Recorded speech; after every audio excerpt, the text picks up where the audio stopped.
প্ৰতিবাদ কৰিবলৈ মৃত্যু হোৱা মিদুল ইছলামক এই মুহূৰ্তত শ্বহীদ ঘোষণা কৰা হৈছে। শ্বহীদ ঘোষণা কৰিছে অসম প্ৰদেশ কংগ্ৰেছ আৰু ইতিমধ্যে ভূপেন বৰাই কথা ঘোষণা কৰিছে যে মিদুল ইছলামে অসম আৰু অসমীয়া স্বাৰ্থত ওলাই গৈছিল, গতিকে তেওঁ যদি মৃত্যু হৈছে তেওঁক শ্বহীদ ঘোষণা কৰা হৈছে।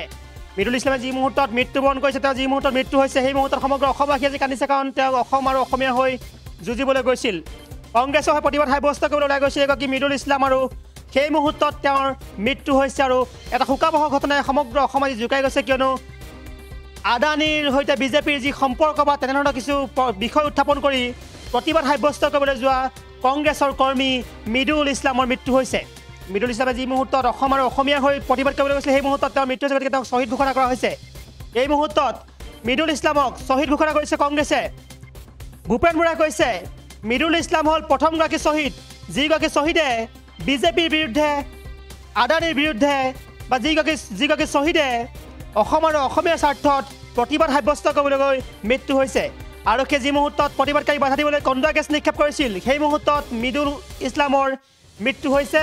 লগে লগেই যথেষ্ট উত্তপ্ত পৰিস্থিতিৰ সৃষ্টি হয়, কাৰণ মিদুল ইছলাম আছিল এগৰাকী কংগ্ৰেছৰ কৰ্মী, যিগৰাকী কৰ্মীয়ে কামৰূপৰ পৰা আহি গুৱাহাটী মহানগৰীত কংগ্ৰেছৰ হৈ প্ৰতিবাদ সাব্যস্ত কৰিছিল, আৰু কংগ্ৰেছৰ হৈ প্ৰতিবাদ সাব্যস্ত কৰি তেওঁ মৃত্যুবৰণ কৰিবলগীয়া হৈছে। কেনেধৰণে আহত হৈছে আন কেইবাগৰাকীও সাংবাদিকো আহত হৈছে।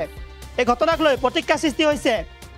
এক শোকাবহ ঘটনা জোকাই গৈছে সমগ্ৰ অসম। কংগ্ৰেছৰ কংগ্ৰেছৰ যি ৰাজভৱন চলো যি প্ৰতিবাদ আছিল, সেই প্ৰতিবাদৰ সময়ত এগৰাকী কংগ্ৰেছ কৰ্মী মৃত্যু হৈছে। তেওঁ হৈছে মিদুল ইছলাম। তেওঁ গুৱাহাটী উচ্চ ন্যায়ালয়ৰ অধিবক্তা। তেওঁ কংগ্ৰেছৰ হৈ এইগৰাকী নেতা, এগৰাকী কংগ্ৰেছ কৰ্মীয়ে প্ৰতিবাদ সাব্যস্ত কৰিছিল। তেওঁ ৰাজভৱন অভিমুখে তেওঁ ৰাওনা হৈছিল, সেই মুহূৰ্ততে তেওঁৰ মৃত্যু হৈছিল।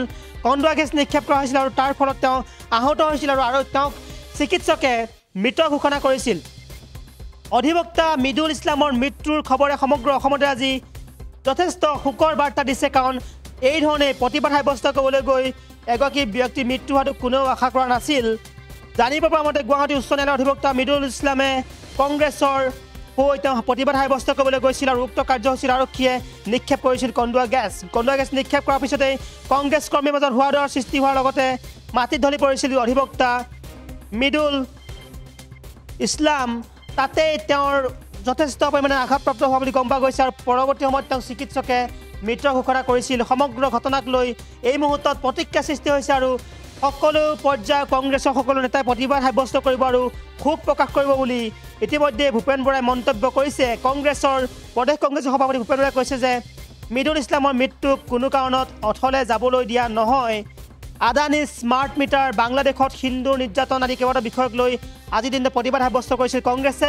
অশান্ত জৰ্জা মণিপুৰত শান্তি স্থাপনৰ দাবী উত্থাপন কৰিছিল, আৰু তাৰ মাজতে এই ধৰণৰ শোকাবহ ঘটনা সংঘটিত হৈছিল। APCC সভাপতি ভূপেন বৰা, সাংসদ, বিধায়ক বা যিসকল নেতা কৰ্মী আছে তেওঁলোকে প্ৰতিবাদ সাব্যস্ত কৰিছিল, আৰু সমগ্ৰ দেশজুৰি এই খবৰ ইতিমধ্যে চৰ্চা লাভ কৰিছে, কাৰণ সমগ্ৰ দেশজুৰি এই ধৰণে প্ৰতিবাদ সাব্যস্ত কৰিবলৈ ওলাই যোৱা কংগ্ৰেছ কৰ্মীৰ মৃত্যুৱে যথেষ্ট প্ৰতিক্ৰিয়া সৃষ্টি কৰিছে। আৰু লগে লগেই যিগৰাকী মিদুল ইছলাম তেওঁক এই মুহূৰ্তত শ্বহীদ ঘোষণা কৰা হৈছে, আৰু ভূপেন বৰাই কৈছে যে মিদুল ইছলামে অসম আৰু অসমীয়া স্বাৰ্থত ওলাই গৈছিল, কিন্তু আৰক্ষীয়ে বৰ্বৰভাৱে তিনিবাৰকৈ কন্দুৱা গেছ নিক্ষেপ কৰিছিল।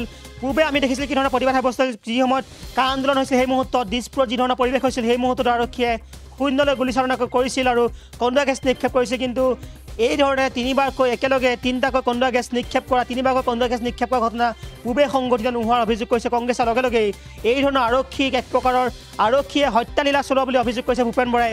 আৰক্ষী হত্যালীলাত এই ধৰণে মিদুল ইছলামৰ মৃত্যু হোৱা বুলি অভিযোগ কৰিছে ভূপেন বৰাই। লগে লগে যথেষ্ট প্ৰতিক্ৰিয়া সৃষ্টি হৈছে, কাৰণ ভূপেন বৰা হৈছে কংগ্ৰেছৰ সভাপতি, গতিকে কংগ্ৰেছ সভাপতিয়ে কৰা মন্তব্যক লৈ যথেষ্ট গুৰুত্ব বহন কৰে।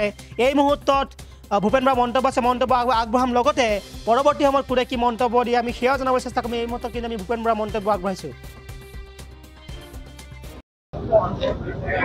মোদী আদানীৰ যি দুৰ্নীতি আৰু ভ্ৰষ্টাচাৰ, আৰু অসমত স্মাৰ্ট মিটাৰ নামত যিটো লুণ্ঠন হৈছে, মণিপুৰত স্থায়ী শান্তি বিচাৰি আজি আমি কংগ্ৰেছ দলে যি আন্দোলনৰ কাৰ্যসূচী লৈছিলোঁ ৰাজভৱন চলো, এই ৰাজভৱন চলো কাৰ্যসূচীত পৰিকল্পিতভাৱে আমাৰ কংগ্ৰেছ আন্দোলনকাৰীসকলক ভয় খুৱাবৰ কাৰণে বিজেপি চৰকাৰে হিমন্ত বিশ্ব শৰ্মাৰ নেতৃত্বত মিদুল ইছলামক হত্যা কৰিছে।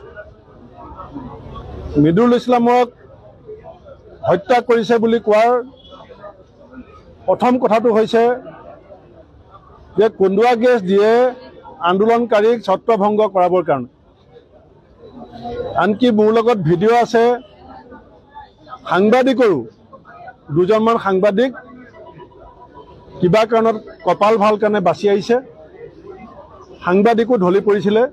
তেওঁলোকে তলত মুখৰ সন্মুখত কন্দুৱা গেছ দিছে, আৰু এটা নহয়, দুটা নহয়, 3টা কন্দুৱা গেছ একেলগে দিছে। আজিলৈকে আমি কোনো দেখা নাই, কন্দুৱা গেছ দিয়া আমি দেখিছোঁ, কিন্তু মুখৰ সন্মুখত কন্দুৱা গেছ দি মিদুল ইছলামক হত্যা কৰি আমাক ভয় খুৱাবৰ কাৰণে চৰকাৰে যিটো ষড়যন্ত্ৰ কৰিছে, আমি ভয় খোৱা নাই, আৰু মিদুল ইছলামৰ মৃত্যু আমি অথলে যাবলৈ নিদিওঁ।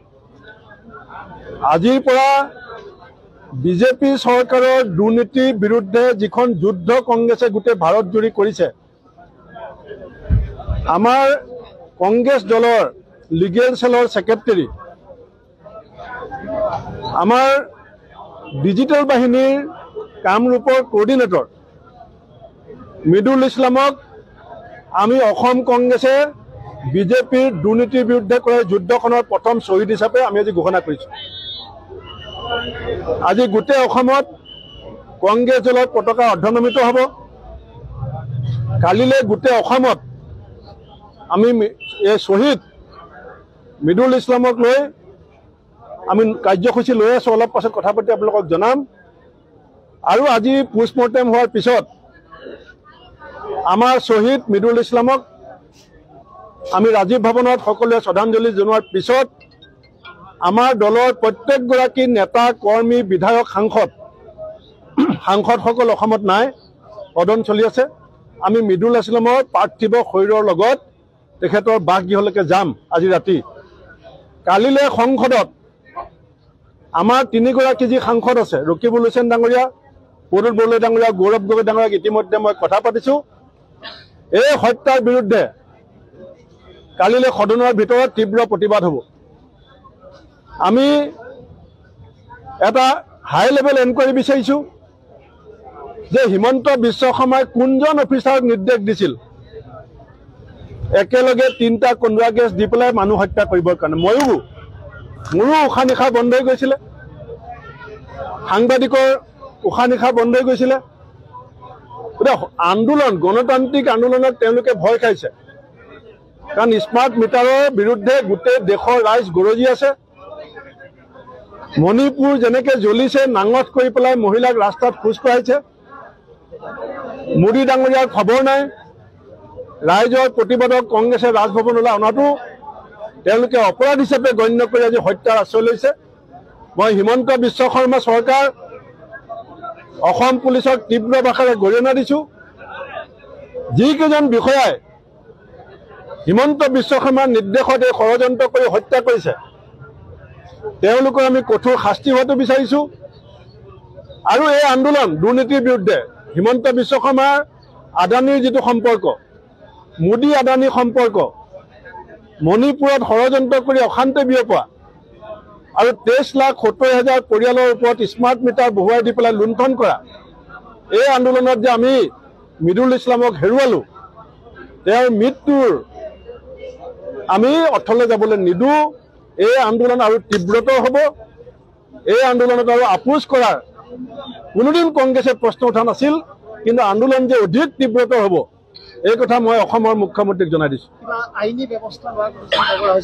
নিশ্চিতভাৱে আমাৰ ইতিমধ্যে আমাৰ জেনেৰেল ছেক্ৰেটাৰী অৰ্গেনাইজেশ্যন বিপুল গগৈ ডাঙৰীয়াক আমি FIR যিখন আমাৰ কেছ দিব লাগে হত্যাকাৰী চৰকাৰ। যিকোনো খবৰৰ বাবে যোগাযোগ কৰক 7099017330 লগতে 7099017110 নম্বৰত।